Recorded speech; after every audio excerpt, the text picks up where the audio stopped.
Veseli nas, da ste pripravili tak dogodek za predstavitev programov založb. Nas veseli, da je tudi tak interes za tovrstne predstavitve.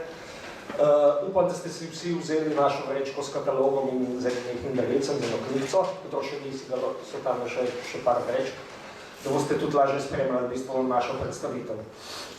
Zdaj, mi smo, tako kot vsako leto, smo tudi letos pripravili knjižni program naših izdaj. Moram poudariti, da za razliko od lanskega leta, ko smo izdali približno 60 naslovov, bomo letos izdali približno 80 naslovov. Povečanje števila naslovov gre na račun nove knjižne zbirke Žametna beletrina. Verjetno ste se z njo že srečali. Prve 3 knjige so že lansko leto novembra išle, in sicer knjiga Boruta Pahorja, knjiga Princ Harry, Rezerva in pa Šola za dobre matere. So pa prve 4 knjige iz te zbirke v letošnjem letu tudi že išle, tako da verjetno ste seznanjeni, tako da bomo v bistvu to zbirko širili.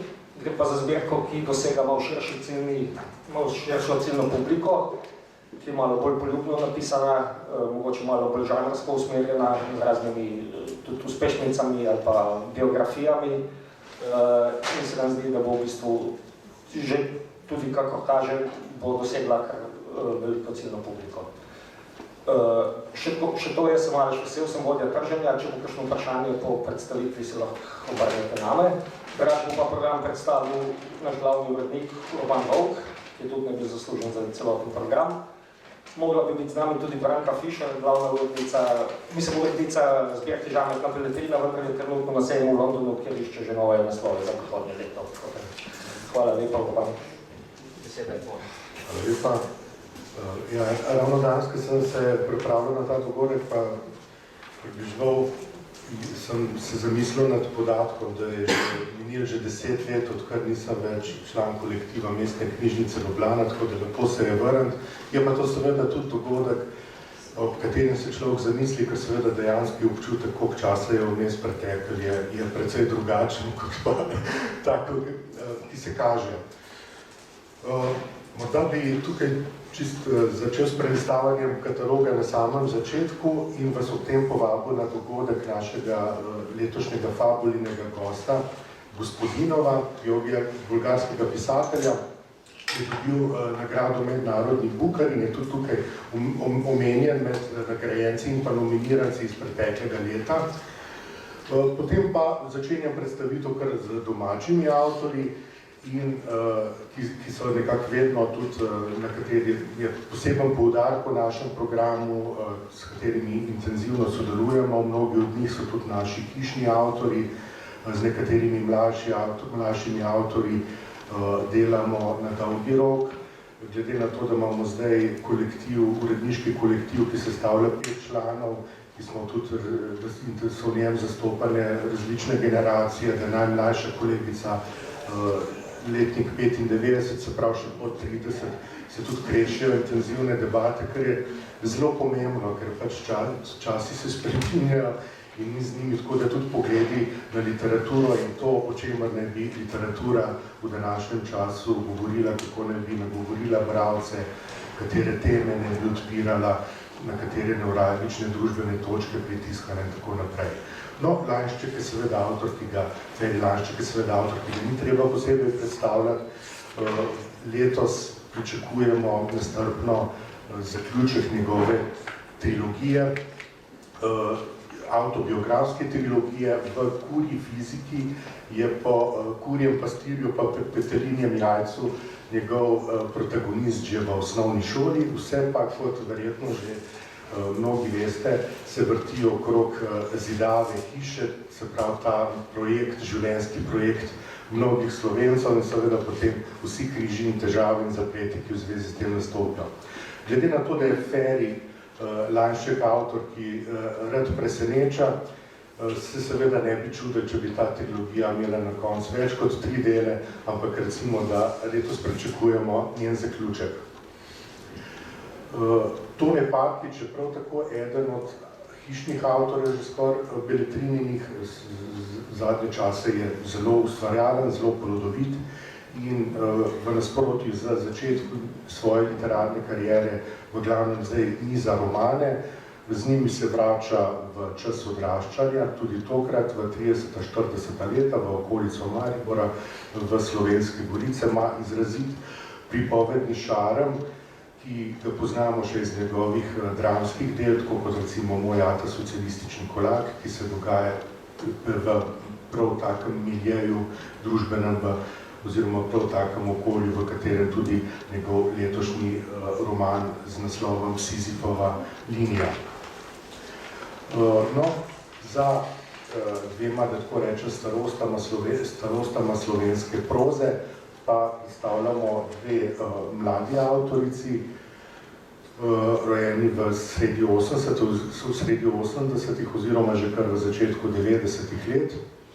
Ano Schnabel že kar dobro poznamo in je tudi vse svoje knjige izdala pri založbi Beletrina.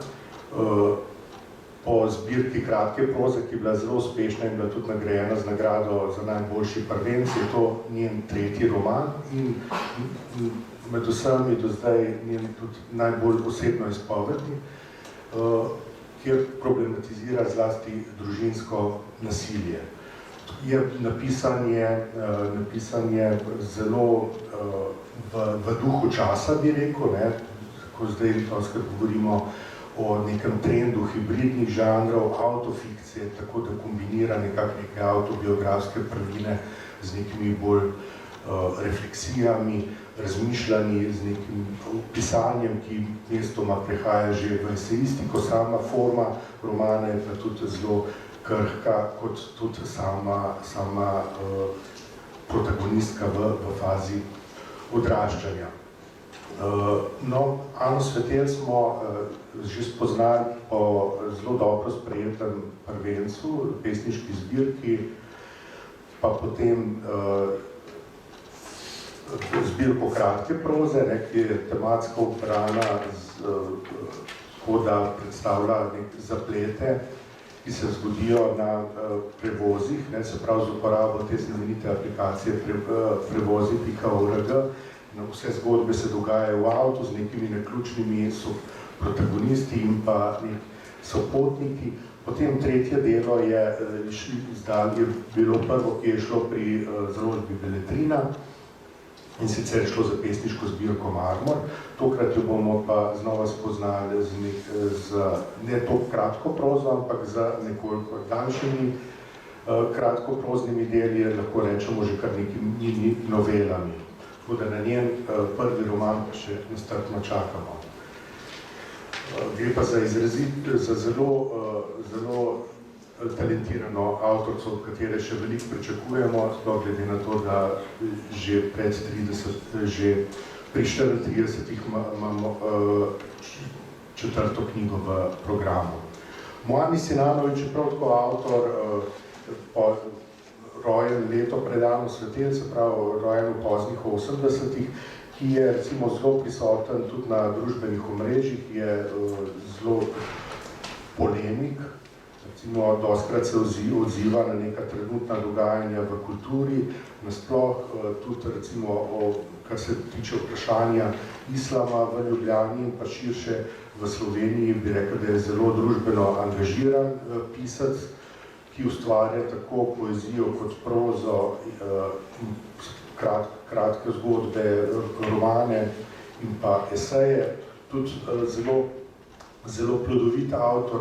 In tako kot pri Ani Schnabel, tudi tukaj lahko govorimo o nekem avtofikcijskem delu, ki kombinira neke osebno izpovedne avtobiografske prvine z nekimi širšimi družbenimi vprašanji. Namreč mladi pisatelj na robu živčnega zloma se potem, če dam to nekoliko nevednice, se potem vrača v čas, ki ga je do tega stanja psihičnega zloma pripeljalo, v čas odraščanja in potem selitve v slovensko prestolnico, študija, druženja na kulturni sceni in tako seveda velikih pričakovanj, velikih ciljev, velike tekmovalnosti, nekaj tudi spremlja to generacijo, ki je seveda ves čas tudi javno prisotna na družbenih omrežjih in kar tudi povzroča določene frustracije. Klemen Kordež je prav tako mladi avtor, rojen v sredini 80-ih, ki pa je v nasprotju s prejšnjimi tremi svojo literarno kariero pričel nekoliko poznaje, tako da je to njegova druga knjiga in že kar takoj se je lotil romana. Njegov prvi roman je bil Hladna veriga in je bil nominiran tudi za Palec in kar dobro sprejet. Nekateri ne bomo se prav zelo oddaljili od resnice, če bomo rekli, da je nekakšen slovenski uvedeb, saj prav tako recimo zelo rad opisuje te zgodbe, recimo povezane z neko spolno emancipacijo, z nekim seksualnim prebojenjem in tako naprej, in pa odnosom do spolnosti v sodobni družbi in pa vprašanjem identitete, pa družbenih razlik, mesto, provinca in tako naprej. Tako da zdaj se predstavlja že z drugim romanom, tudi ta je precej obsežen, da se ga pa brati tudi kot 4 samostojne enote. Tako da je ta obseg romana tudi recimo lažje sprejeti, ker ga lahko vsako od teh 4 enot beremo kot neko samostojno zgodbo z samostojnim lokom, začetkom in koncem.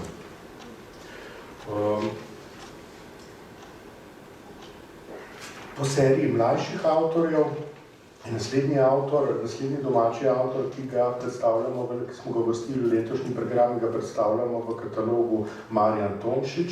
To gre za delo, ki ga je avtor ustvarjal v zadnjih letih svojega življenja in bo zdaj šlo že po njegovi smrti. Nekatere zgodbe tudi še niso zaključene, in pisatelj še ni postavil tiste zadnje pike, tako da se mi zdi, da je za to delo, kratkoprozno delo sicer, da je posebni čar te knjige v tem, da vstopimo tudi v pisateljevo delavnico, da ima tukaj tudi da so tam tudi še neke ideje konca ali pa kako možnih drugačnih razpletov, zaključkov, in kar daje, se mi zdi, temu delu poseben čar in pa neko tako auro, drugače pa sicer Marjana Tomšiča dobro poznamo njegov opus in pa tudi njegove glavne pisateljske preokupacije, da je pač zelo močen v nekem magičnem, čarobnem podajanju, da imamo dostikrat tudi recimo neke take nerealne situacije in pa like, ki odstopajo, situacije, ki odstopajo od nekih realnih. Emil Filipčič je prav tako zelo že uveljavljen avtor, bi rekel, nek tak butični avtor, ima eno skupino enih velikih fanov že od takrat, ko je zablestel svojo Butanskalo, znamenito radijsko igro, iz katere je potem nastal tudi film. V romanih pa dostikrat se tudi vrača v hipijevsko življenje, v 60. leta, v čas, ko je prišel iz Beograda v Ljubljano, v čas nekak družbenega osvobajanja izpod pritiska nekih družbenih norm in pa preteklega sistema. Zelo svobodomiselen avtor in njegova svobodomiselnost se kaže tudi v tem, da njegovi liki včasih menjajo imena, da je tukaj vse zelo pretočno in že samo, če se poznamo z imenom glavnega lika Jaguar Petrovič, mislim, da to marsikaj pove o naravi njegove proze. Dušan Čater je prav tako Beletrinin hišni avtor, ki mislim, da je to že njegova 4. ali 5. knjiga, ki bo išla pri založbi Beletrina. Tukaj pa zadnje čase so zelo popularne trilogije. Lani se je iztekla trilogija Irene Svetek, torej kriminalna trilogija, letos se končuje Lanščkova Dušan Čater pa napoveduje, da je to prvi del njegove nastajajoče trilogije o splavarjih, ki predstavlja družino. Gre za neke vrste družinski roman na nekem prepoznavnem družbenem ozadju, napisan z njegovim značilnim hudomušnim slogom, ležernim, tako da bodo nekako potešeni vsi bralci nekoliko tudi bolj frivolne, ležernejše, lahkotnejše pisave. Potem pa predstavljamo tukaj literarni prvenec Lene Kreger, to je zbirka kratke proze. Avtorica se je pogosto udeleževala raznih natečajev in bila na njih tudi uspešna. Zdaj se je nabral njenih kratkih zgodb, bila je recimo tudi že med nominirani za nagrado za najboljšo kratko zgodbo, ki jo vsako leto podeljuje Beletrina. No in zdaj se je teh zgodb nabralo že za celo knjigo, tako da je to naš letošnji prvenec, avtorice prav tako rojene v sredini 80-ih. Jasmin Frelih, tudi avtor generacije 80-ih, milenijske generacije, gre za knjigo, ki je že išla sredi januarja, Ledeni možje.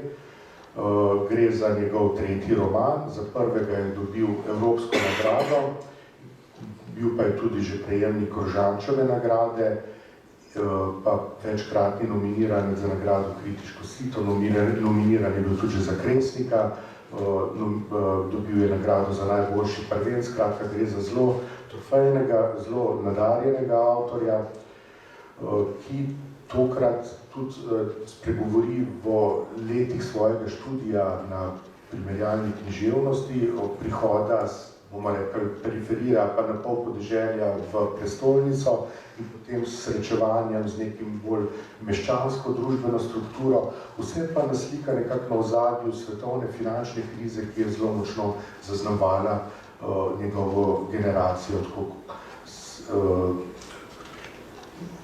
in nekako se opada z začetki študija v okoli leta, tam v prvih letih novega stoletja oziroma tisočletja. Tako da gre za zelo razgibano in pa močno pripoved. S tem nekako tudi zaključujem ta domač leposlovni prozni del in tukaj predstavljamo na naslednji strani spomine Dušana Moravca. To je znameniti gledališki delavec, tudi teatrolog, dramaturg in pa tudi vodja Slovenskega gledališkega inštituta, ki je živel praktično celo stoletje, tako da bodo njegovi spomini, za katere se niti ni toliko vedeli, da sploh nastajajo pod njegovim peresom, bodo zdaj kar nekaj let po njegovi smrti ugledali luč sveta in se mi zdijo dragoceni ravno zato, ker je bil dejansko mogoče malo bolj v ozadje pomaknen, ampak toliko bolj natančen opazovalec družbenega življenja. Potem dve pesniški zbirki bomo letos tudi izdali. Pri Beletrini se trudimo, da čeprav so seveda najbolj brani, izposojani in kupovani še vedno romani, da skrbimo tudi za razvoj drugih literarnih zvrsti, kot sta kratka proza in pesniška zbirka, tako da ob dveh knjigah častnih gostov festivala, ki ga sami organiziramo, Dnevi poezije in vina na Ptuju, vsako leto izvirta ena ali pa dve pesniški zbirki. Letos sta to dva moška avtorja, Miklavž Komelj, zelo cenjen avtor, tudi večkrat nagrajen.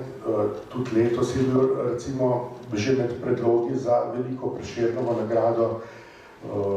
Poznamo ga tudi kot esejista, kot umetnostnega zgodovinarja, kot nekako vsestranskega misleca, prevajalca z več jezikov in tako naprej.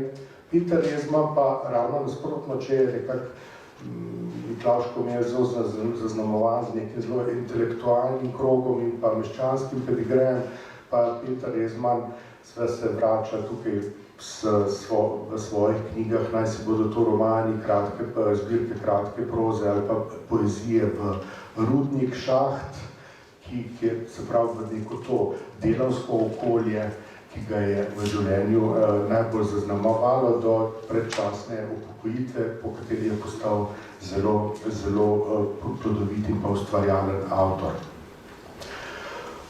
Potem sta tukaj dva ponatisa oziroma ponatis romana Severni sij Draga Jančarja, ki ga sem prepričan, ni treba posebej predstavljati. Jančar, nestrpno pričakujemo njegovo naslednjo knjigo, ki bo šla verjetno v začetku naslednjega leta. Letos pa nekako tudi jo predstavljamo kot 600. knjigo iz zbirke Beletrina, ker smo prišli do okrogle številke in se nam je zdelo, da je Severni sij en tak veliki, večni roman. Med drugim tudi čez par dni odpiramo knjigarno v Mariboru in seveda Severni sij je roman, ki je močno povezan tudi s tem mestom, tudi seveda mestom pisateljevega izvora. Obeležili smo zdaj v februarju 20. obletnico smrti Rudija Šeliga, in ki smo jo počastili z novim izborom njegove kratke proze, ki je recimo kar se da dostopna tudi nekemu sodobnemu bralcu. Vemo, da Rudi Šeligo ni najbolj berljiv avtor, ampak smo ga probali v tem izboru predstaviti z nekimi čim bolj dostopnimi teksti. Po natisom Senčnega plesa Alojza Rabule obeležujemo 100. obletnico avtorjevega rojstva. Tako da se bom še kasneje vrnil k nekaterim obletnicam. Alojza Rabula seveda poznamo kot enega najbolj prepoznavnih zamejskih avtorjev in tudi, ki v mnogih svojih literarnih delih, romanih prav preizprašuje to pač vlogo med matico in zamejstvom. Peter Handke je, mislim, da je kar primeren avtor za prehod iz slovenske v mednarodni literarni prostor, se je povezan tudi, kot vemo, s Slovenijo. Predvsej tako rodbinsko zna tudi nekaj malega slovensko, tako da imamo pa, zdaj predstavljamo kratko delo Moj dan v drugi deželi. Gre za res drobno delo, ki bo obsegalo, oziroma že obsegalo v zbirniku manj kot 100 strani in je tudi, že lahko rečemo, skoraj da hišni avtor Beletrine, saj je to že njegovo 5. delo, ki bo šlo pri naši založbi. Ena od 13 knjig, ki je letos že šla, se pravi, lahko govorimo o petini načrtovanega programa, ki je že Varna pod streho, poleg prvega paketa nove zbirke Žarnotna Beletrina, ki je prej že omenil kolega, pa seveda tudi 5 fabulinih knjig, ki so zdaj pospremile festival, ki je pravkar v teku, je avtorica, valižanska avtorica Rachel Trezajs. Tukaj smo precej se na uredništvu ukvarjali s tem, kakšna je pravilna izgovorjava, tudi na internetu smo lovili posnetke. No, ampak gre pa za zelo razgibano, zanimivo pripoved o 3 ženskah iz delavskega razreda, ki jih povezuje to, da so vse partnerke moških članov punk benda, ki veliko obljubljajo in nič ne uresničijo, v glavnem pač hodijo na turneje, se zapijejo, one pa nekako skupaj delijo to usodo in probajo s tem nekako čim bolj v nekem dolgočasnem mestecu čim bolj znosno shajati, če smo nekratko opišem. Potem Serhij Žadan je pa avtor, ki je že bil gost festivala Fabula. Gre za ukrajinskega avtorja in vojni roman, zelo močen, pretresljiv, tudi mednarodno zelo uspešen, ki sta ga, tako kot že njegovo prejšnjo delo, prevedla zakonca Lubej. Tudi pisateljica z zelo močno mednarodno kariero je Sophie Oksanen, ki je tudi tukaj pri Beletrini že, ki smo jo že pri Beletrini že tudi predstavili z dvema prevodoma, z dvema romanoma, ki sta tudi v Sloveniji bila zelo dobro sprejeta. Gre za eno, tudi bila na Fabuli, je zelo ena najbolj prepoznavnih in cenjenih finskih avtoric, ki pa zelo preizprašuje tudi žensko vprašanje, v tem ženska vprašanja oziroma vprašanje izkoriščanja žensk. V tem primeru gre za problematiko nadomestnega materinstva. Preizprašuje pa tudi razlike vzhod-zahod. Se poznamo, da je Finska je država, ki je mejila Sovjetsko zvezo, tako da dostikrat tudi recimo se dogaja tukaj med vzhodom in zahodom, Finska, Estonija in pa ta razmerja različnih družbenih okoliščin in pa sistemov, pa seveda privilegijev določenega razreda in pa izkoriščanosti drugega. Še je predstavljen v Beletrininem knjižnem programu, predvsem s kratko prozo, gre za knjigo Blues za gospod z rdečimi madeži. Spomnim se, da je takrat ta knjiga bila za mojo generacijo zelo pomembna, da se takrat recimo smo zelo veliko navdiha črpali pri hrvaških avtorjih, ki so veliko tudi kot recimo Miljenko Jergović, pa zdaj Robert Perišić, ki so veliko pisali in delali kot novinari in imeli zato nekako en tak zelo tekoč slog, nagovarjali so neka zelo aktualna družbena vprašanja, pisali drzno, duhovito in tako naprej. In Ferić je en izrazit predstavnik znanja, recimo po tem, da se je ves čas, da je bil obseden s tem, da se ne bi okužil zajcom in se kar naprej hodil testirati, tako da so ga že malo je ljubiteljski zdravnik, skoraj da čeprav je drugače jezikoslovec. No, tukaj gre pa v tem primeru potujočega gledališča, pa gre za nek prvi, a do zdaj največji napisan hrvaški roman, saj mnogi kritiki so mu prilepili to oznako. Se ne gre samo za generacijsko vprašanje, ampak gre za neko večgeneracijsko družinsko sago, ki se dogaja na prepoznavnem družbenem ozadju. Tomas Espedal je norveški avtor, ki je bil v planu, da bi prišel, da bi nas tudi obiskal v Sloveniji, da bi bil gost literarnega festivala Fabula, ampak kakšna ironija, čeprav je knjiga nekakšen literarni potopis, kjer se pogovarja tudi, kjer se recimo avtorsko komunicira tudi z nekaterimi pokojnimi avtorji, ki so tudi veljali za potepuhe, ob tem pa seveda tako da je nek prepleten take literarne tradicije s potopisjem in pa z nekimi družbenimi komentarji.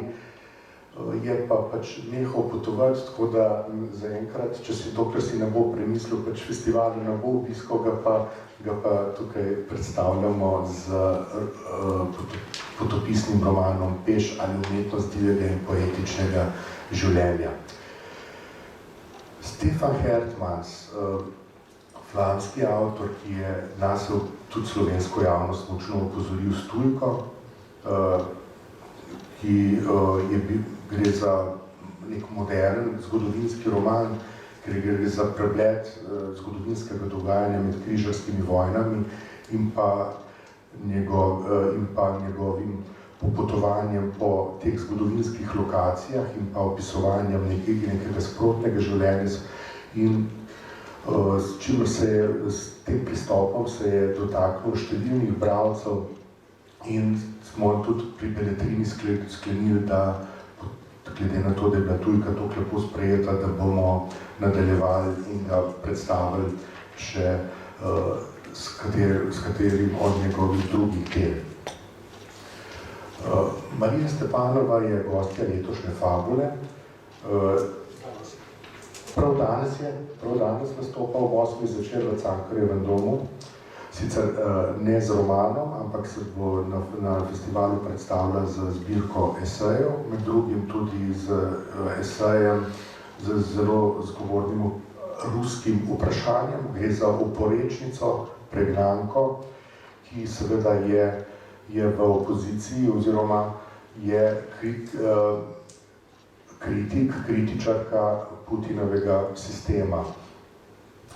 Tako da bo tudi današnji pogovor sigurno zelo zanimiv in vznemirljiv.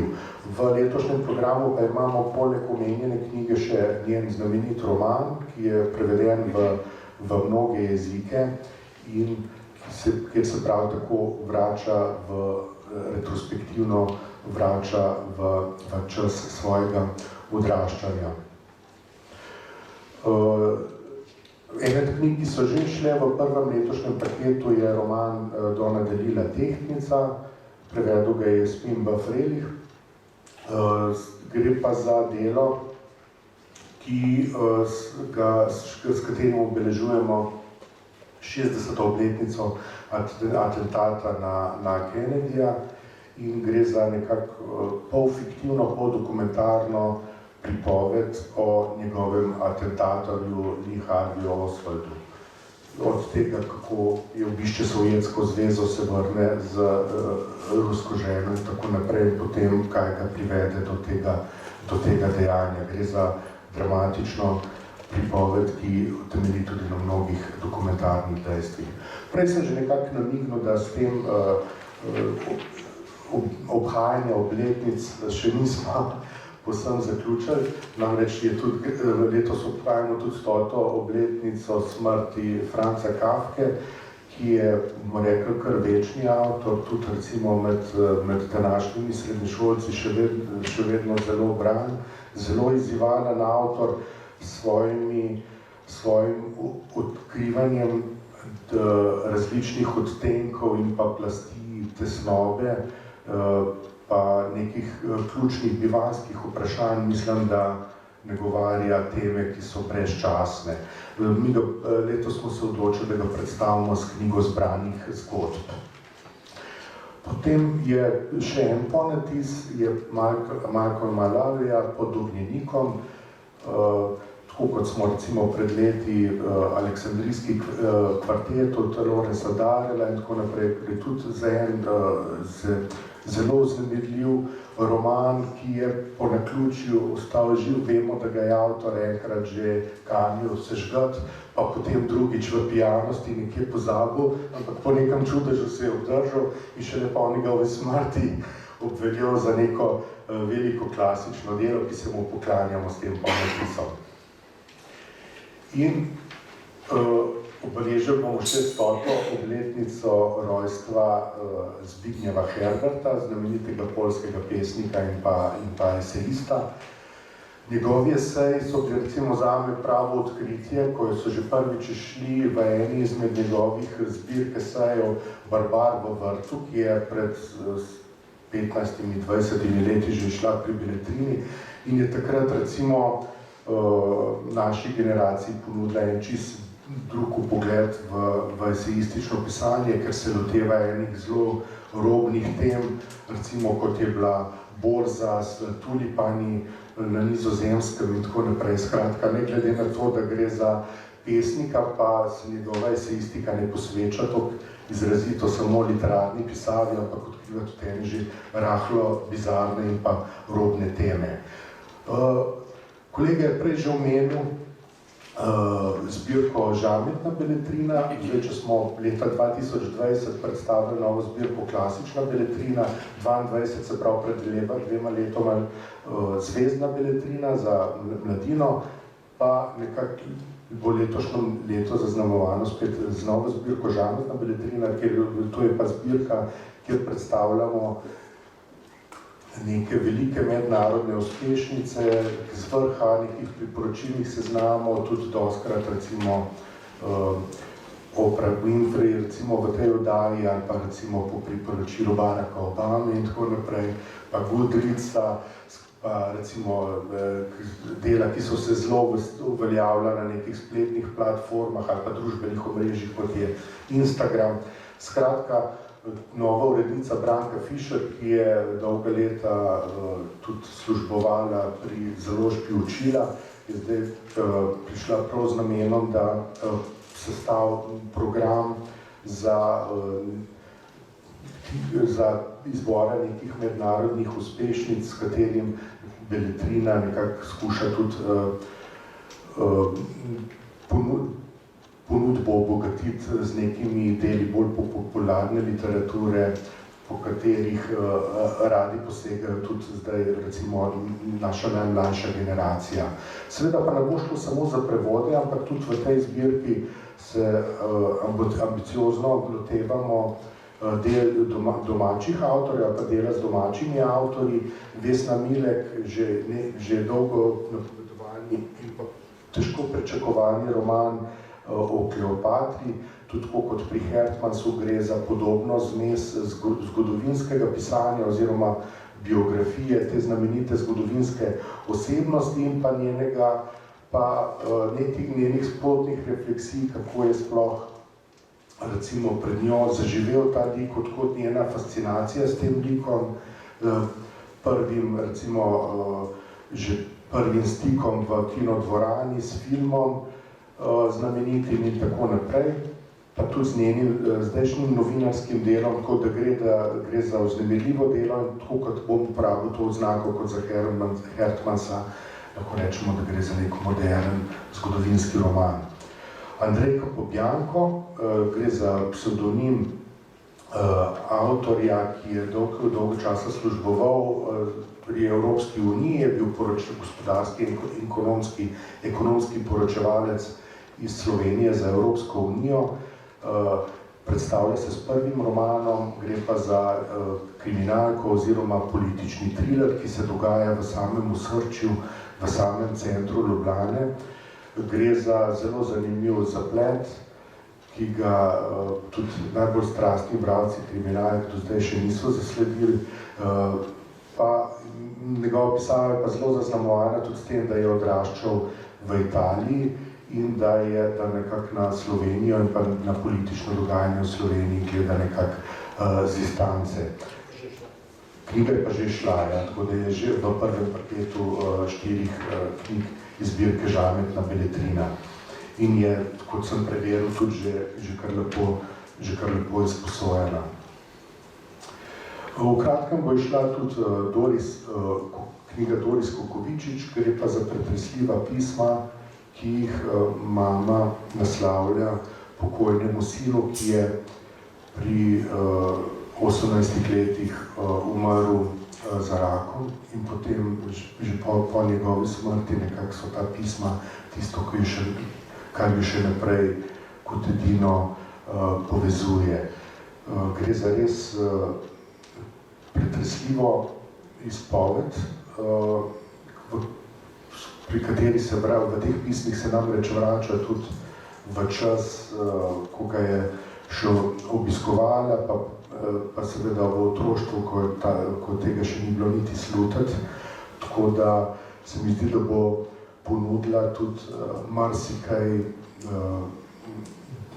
se mi zdi vrednost te knjige, da je pripravljena zelo iskreno in deliti svojo pa sinovo usodo in bo v tem marsikateri bralec recimo s podobno izkušnjo našel tudi neko obliko tolažbe ali pa nekega sogovornika v tej nesreči.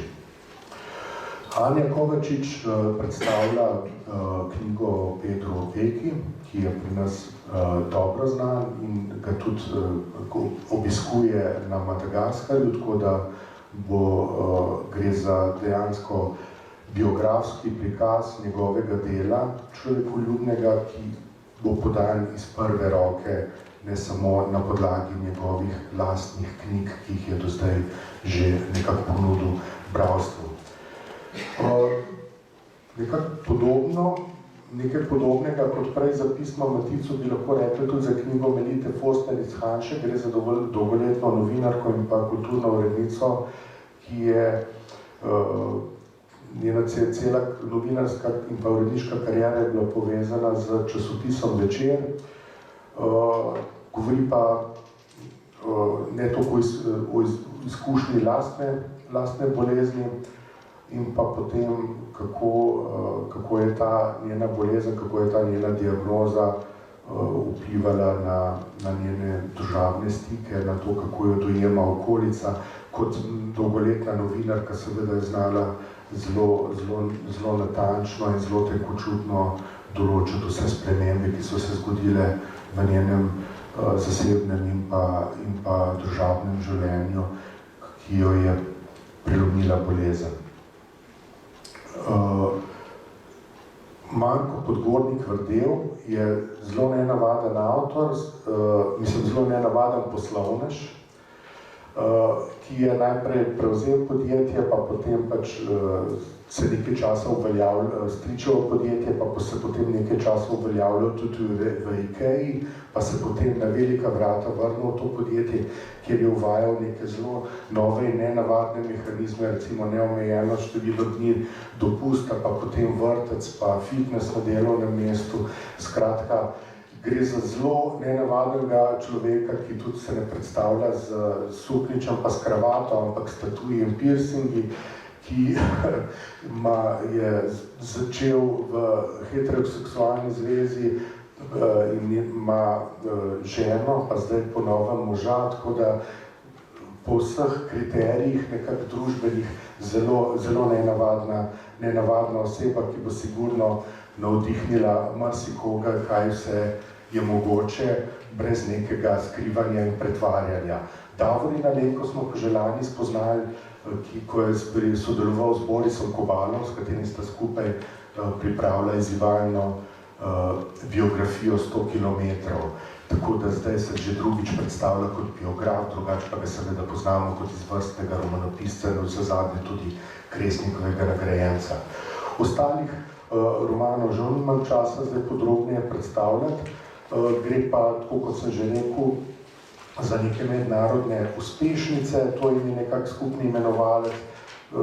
Mogoče bi upozoril na Kinga, saj smo ga že večkrat, saj je ga zdaj Beletrina redno objavila, vsako leto pa eno knjigo in je zdaj pač tudi postal član reprezentance nove zbirke Žametna Beletrina z romanom Sijanje, po katerim je bil posnet znamenit film z Jackom Nicholsonom.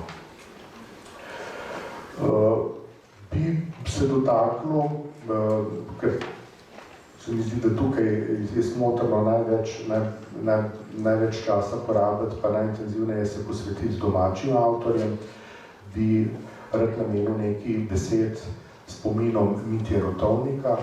Prav tako gre za dolgo načrtovano in pa pričakovano knjigo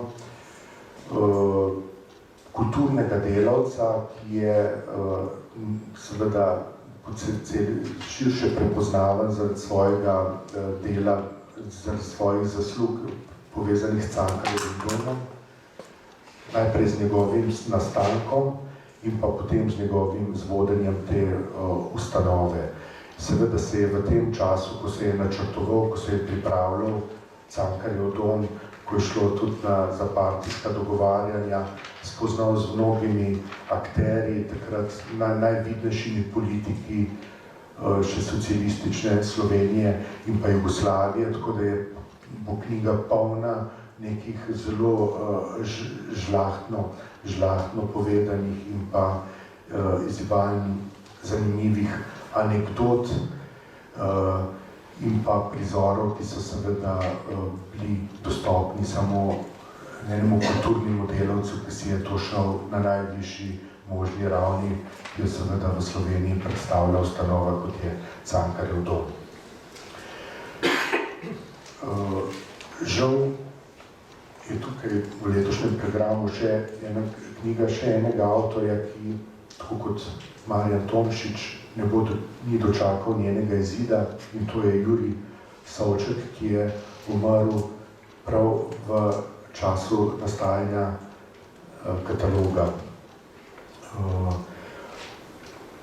Knjiga je začela nastajati tako, da je Jurij Savček pisal nekaj časa kolumne za nekatere slovenske revije in potem je iz tega nekako zrasla ideja, da bi napisal tudi neko celovitejše delo o svojem življenju. Vemo, da gre za zelo uveljavljenega, zlasti gledališkega delavca in pa enega najbolj prepoznavnih glasov na slovenski sceni, odtod tudi naslov knjige, ker namreč odstopi svoj prostor, svoje mesto slepemu potniku, ki ga prepozna in reče: hvala, gospod Savček, saj prepozna njegov glas, ki si je seveda vtisnil v srca mnogih otrok že z podlagami in pa sinhronizacijami risank. Imel seveda dolgo in kar pestro življenje, bil večkrat tudi poročen, tudi na kratko zaprt, poskušal se uveljaviti oziroma poiskati priložnost tudi v tujini in ima seveda tudi marsikaj zanimivega povedati iz gledališkega zaodrja. Potem pa ena knjiga, ki je mogoče nekoliko netipična za založbo Beletrina, saj gre za gorniško delo dveh ljubiteljskih alpinistov, da temu tako rečem. Enega od njih še posebej dobro poznamo, tudi širše, ne samo znotraj gorniške literature, to je literarni zgodovinar in pa esejist Tomo Virk, ki ga bomo tokrat poznali še nekoliko drugače, recimo z nekimi prek nekih meditacij pri načrtovanih alpinističnih podvigih, pa recimo občutja recimo nekih vremenskih ekstremov, kot so nevihta, spanje v nekih ekstremnih okoliščinah in tako naprej. Tako da, če smo ga do zdaj poznali tako po neki tej kabinetni plati, ga bomo zdaj po zelo močni življenjski plati in strasti. Že lani smo se nekako začeli to zbirko tudi vodnikov oziroma vodičev. Lani je šla Slovenija osebno, avtorjev Špele Kuhar in pa Roberta Potokarja, letos nadaljujeta še z Ljubljano. Gre pa za nekakšno atipičen pristop vodniški, namreč ne gre za neke najbolj izpostavljene lokacije, ki so ponavadi predmet ali pa neke prve osrednje točke, glavni zapiki pri srečevanju oziroma spoznavanju nekega okolja, ampak za nek bolj alternativni vodič, ki pa potrebno je poudariti, da tukaj je popolnoma neodvisen, da so dostikrat seveda vodiči tudi povezani s tem, da določene ustanove ali pa recimo gostinski objekti plačajo za to, da so uvrščeni v ta izbor, medtem ko tukaj gre za dejansko zelo osebni izbor obeh avtorjev, zato tudi Slovenija osebno in pa letos Ljubljana osebno. Ja, obe knjigi bosta išli tudi v angleščini, tako Slovenija osebno kot Ljubljana osebno. Pripravljamo tudi angleška prevoda. Po zelo dobri izkušnji z angleško verzijo, z angleško različico slovenologije Hačarja. Svetlana Slapšak je avtorica, ki je ni treba posebej predstavljati, gre za eno najbolj uveljavljenih in pa širše prepoznanih znanstvenic, tudi tokrat se svojo tematsko vrača v antiko. Potem pa predstavljamo še dve prevodni deli, Normana Davisa in pa Douglasa Smitha. V prvem primeru izginulih kraljestev gre za sozaložniški projekt, oziroma za projekt, ki je nastal v sozaložništvu s Cankarjevo založbo, prevedel je Andrej Skubic. Glavno se mi zdi, da najbolj pomembno sporočilo te knjige pa je, da zdaj to, kar je danes nosilne sile neke Evrope pa glavne nacije, da ni bilo vedno tako, da je pač v zgodovini so pač Evropi vladala tudi druga kraljestva oziroma so bile precej močneje kot morda danes zastopane določene nacije in kulture. Pri Douglasu Smithu pa gre za biografsko delo Rasputin, o tej znameniti zgodovinski osebnosti, ki je utemeljena na mnogih zgodovinskih virih in pa ne korespondira tudi z mnogi avtori, ki so o njem že pisali. Potem Radomir Konstantinovič, Filozofija majhnega kraja oziroma Filozofija partije, je tudi zelo močno delo, ki je recimo se zelo zasidralo v zavest recimo filozofov in pa drugih mislecev z področja nekdanje Jugoslavije. Tukaj pa avtor obravnava nekako to mentalno strukturo, miselnost, provincialnosti ali pa bi rekel provincialnega predsodkarskega odnosa do okolja in pa do vstopanja recimo nekih drugih silnic v nek prostor, ki ga z neko provincialno miselnostjo hočemo zaščititi pred udori nekih drugih poroščevalnih večjih kultur. Odločili smo se tudi za ponatis izvorov totalitarizma Hannah Arendt, ker gre za tudi eno temeljnih del 20. stoletja, ki smo se ga zdaj odločili po 20 letih ponovno ponatisniti. No, potem bi pa samo še par besed namenil že omenjenim zbirkam Klasična beletrina, ki letos namreč izide zadnji 5. letnik te zbirke. Načrtovanih je bilo 25 naslovov v 5 delih in zdaj z naslednjim letom pa vstopamo v novo 5-letje, novo 5-letko. Glede na to, da je bila zbirka dobro sprejeta, smo se odločili, da naboru teh 25 knjig dodamo novih 25, da poskusimo tako kot že v prvih 5 letih tukaj predstaviti različne kulture, prevode z različnih jezikov, čim več novih prevodov. V novo 5-letje bomo vključili tudi čim več avtoric, vsaj po eno v vsakem letniku, pa seveda gledali na to, da bojo kar se da enakovredno zastopane različne kulture in pa različni jeziki. 3. letnik zbirke Zvezdna beletrina, v katerem, tako kot sem že prej rekel pri Klasični beletrini, smo zelo pozorni na to, da knjige neka temeljna mladinska dela predstavimo v novih prevodih in pa v nekih osveženih jezikovnih različicah, kadar gre za že nekoliko starejša dela, tako da damo veliko pozornosti, vlagamo v to, da ta dela, klasična dela mladinske proze približamo tudi sodobnim mladim bralcem, da so jim čim bolj jezikovno dostopna. Opremimo jih tudi s spremnimi besedami. Likovni urednik Damjan Stepančič pa poskrbi za neko privlačno obliko, privlačne ilustracije na naslovnicah.